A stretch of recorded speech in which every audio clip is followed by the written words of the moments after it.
Well, it might not immediately strike you as being a particularly glamorous thing to buy equipment for the outpatient department, but it's hugely important because that's where most of the children coming to this hospital are going to be treated. Most of them are not going to need helicopter ambulance transfers, they're not going to need extremely complex surgery, they're mostly going to be children from ordinary families with common medical complaints, and what they need is to have the best possible service, but to have that delivered in a really nice environment, in an efficient way. When Amy was 3, she was diagnosed with papillomas. It's little growths that grow in the larynx and the trachea, and because sometimes they grow lower down in the windpipe, the laser has to be used. Like whenever I feel like when I need to come back is when I can feel it when it gets worse, and I can get more breathless. I know when it happens, and then I need to tell.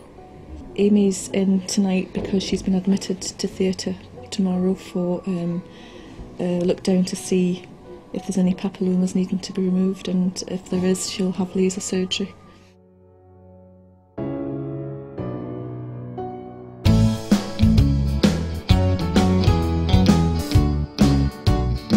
So Amy's been a patient of mine for about 6 years now.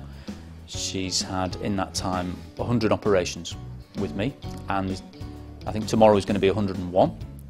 I promised her a party when she got to 100, so we had that a couple of weeks ago, and that was a bit of fun. But you know, Amy's got quite a nasty condition that means she gets significant breathing difficulties, and that I have to operate to improve her breathing from time to time, and that involves laser surgery inside her voice box. Now, the long-term consequences of 100 operations on your voice box are that your voice is not going to be that great.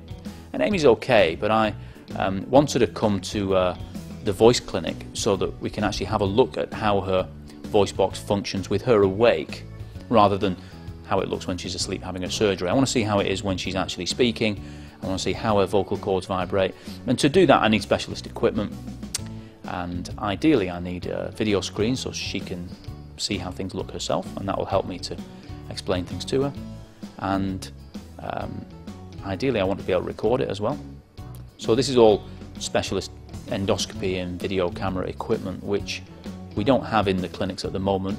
We have some of this equipment in the hospital already in the operating theatres, a limited amount of it, and it's not all particularly suitable for using in the outpatient department because it's designed for use in the operating theatre. So there are occasions when we can maybe bring some of that equipment down and use it in clinic, but it's not something we can do on a regular basis, and it's not really appropriate. There are other ENT departments in the adult hospitals, particularly around Glasgow, that have got this kind of equipment as standard in their outpatient departments. And I've seen how it works, and it's a great asset to the department. They work very efficiently, and I think that will be a big benefit for us.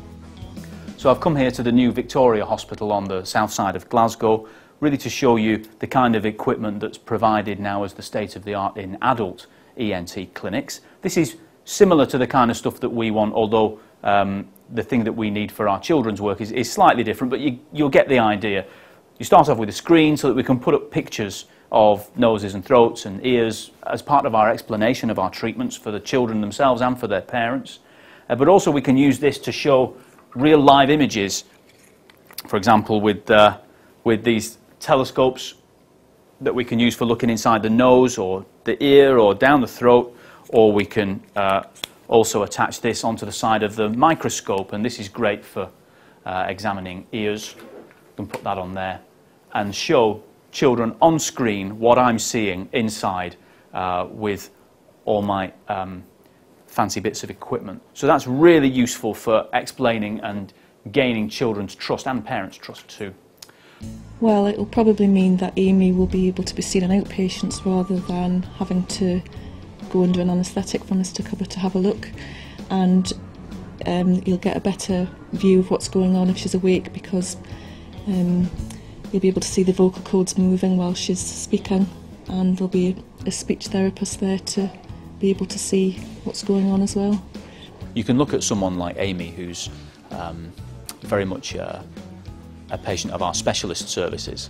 It's our Scotland-wide specialist services, and you know, she needs quite specific examinations. She needs quite fancy equipment, and it's difficult to see how we could actually make this improvement to our outpatient department without the help of the York Hill Children's Foundation.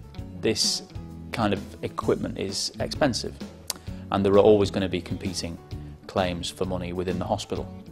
I think there's so much more that we can do, and we can see the children that we currently see them in so much of a better way, and we can communicate with them so much more effectively, and we can save a lot of them trips to the operating theatre, and we can just make a more thorough assessment. And you know, it's got to be good for their treatment, and it's got to be good for the experience that they have. Difficult to put a value on that in pounds and pence, and when there are so many other competing claims within the hospital, I can't see this ever being a priority, and yet it makes such a difference to the experience that children have and that families have when they come to our hospital, and it makes such a difference to such a large number of children. There's not that many things you can do that are going to benefit thousands of children every year to this extent.